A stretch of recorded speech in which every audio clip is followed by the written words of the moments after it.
Now, the front hall of your home should make a good impression and welcome your guests. So take a look at this one designed by Brian.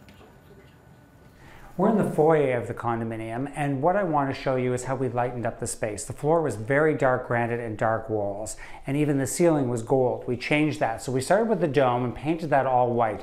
The architecture is enough. We didn't have to embellish it and the simple crown molding around it. I love, again, this contemporary lantern made in England with glass rods. So it reflects the idea of a traditional lantern in a modern way.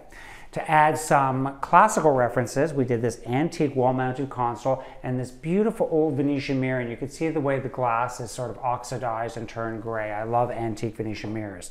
But the real showstopper in this space is the wall covering. It's not wallpaper, it's actually paint. So there's a strié on top, and then some of these silver lines to replicate tea paper, and then hand-painted branches and birds. Really is the focal point and adds a lot of subtle drama to the foyer.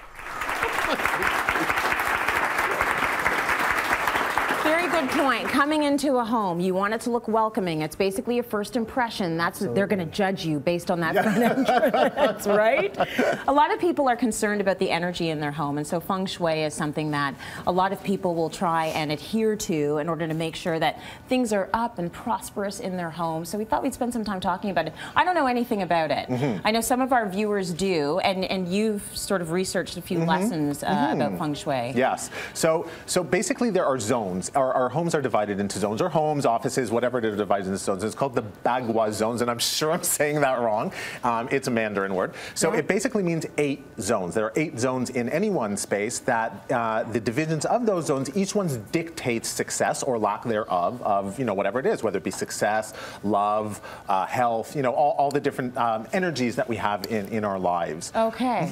So have you ever tried to initiate a bit of Feng Shui into your spaces? We have, because I have a lot of staff that is very into Feng Shui, and I had to move the front door of my building because they were so into it. Yeah, they said, "Oh, we've got someone there," and we had to. Everyone's like aghast, and they were like, they said, "You have to do this." So we had him come, and he went through the building, and he said, "You have to move the front door." I'm like, "I am not moving the front door."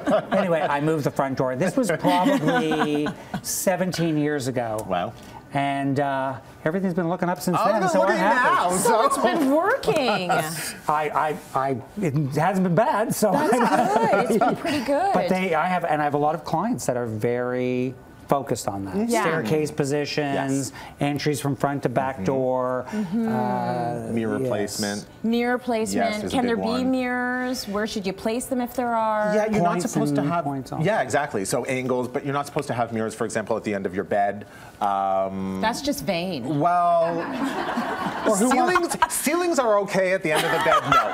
But whatever. Anyway, yeah. So mirrors at the end of the bed. You're supposed to hang crystals. If you can, okay. So one of the easy or quick fixes to not being able to kind of adhere to Feng Shui, not moving your front door, moving your front door, is hanging a crystal, because crystals apparently then divert the energy or the bad energy to other areas. So you don't need to. Good stuff. And also, living plants, that sort of thing. You don't want to have dead plants in your house. So my house would be bad Feng Shui. Don't come to my kitchen. Okay, this came in from Stephanie just really quickly, who had a really great experience with Feng Shui. She created a full binder of details and calculations where things needed to go. She met with a specialist for almost 2 hours to plan the whole space, and she says that it's really helped to make her family calmer, happier, and to prosper. Rita, as well, via email, said that she's been using these principles for the past 10 years, and it's been really good for her. And on Twitter, Dolly says adding the color red in your office space brings good energy and fortune.